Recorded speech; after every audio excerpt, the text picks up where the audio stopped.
இதுல இருந்து போறதை வந்து கண்ட்ரோல் பண்ண முடியும். So 2 aspect. ஒன்று வந்து அதான் முன்னாடி சொன்ன மாதிரி 3 இது பண்ணணும். ஒன்று வந்து அவேர்னஸ், செகண்ட் வந்து கவர்மெண்ட் லெவல்ல எனி இனிஷியேட்டிவ் ஆன் ப்ரமோட்டிங். இந்த மாதிரி வரக்கூடிய கேமுக்கு வந்து ப்ரமோட் பண்ணக்கூடிய ஆளுங்க, ஏன்னா எல்லாருக்குமே ஒரு சோஷியல் ரெஸ்பான்சிபிலிட்டி இருக்கணும்.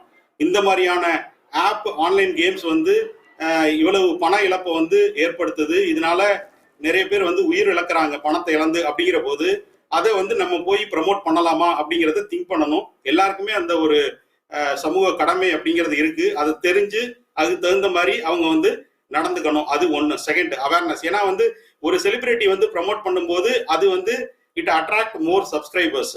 ஓகே, இதுல இருக்கு அப்படிங்கிறது. ஏன்னா ஆடு ஒன்று.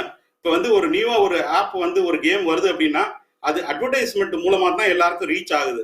அது எப்படி ரீச் பண்றாங்க? ஒரு பிரபலத்தை வச்சு மல்டிபிள் சேனல்ஸ் வந்து யூஸ் பண்றாங்க. யூடியூப் வழியா வரலாம், இல்ல உங்களுக்கு வந்து மற்ற சோஷியல் மீடியா பிளாட்ஃபார்ம்ல வரலாம். ஒரு செலிபிரிட்டியை வச்சு ஒரு ப்ரமோஷன் கொடுக்கறது, அது எல்லாம் பண்றது தான் வந்து உங்களுக்கு வந்து ஒரு ஒரு பெரிய அவுட்ரீச் வந்து கிடைக்கும்.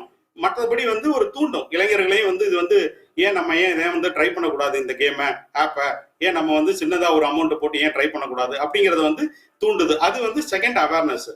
மூணாவது வந்து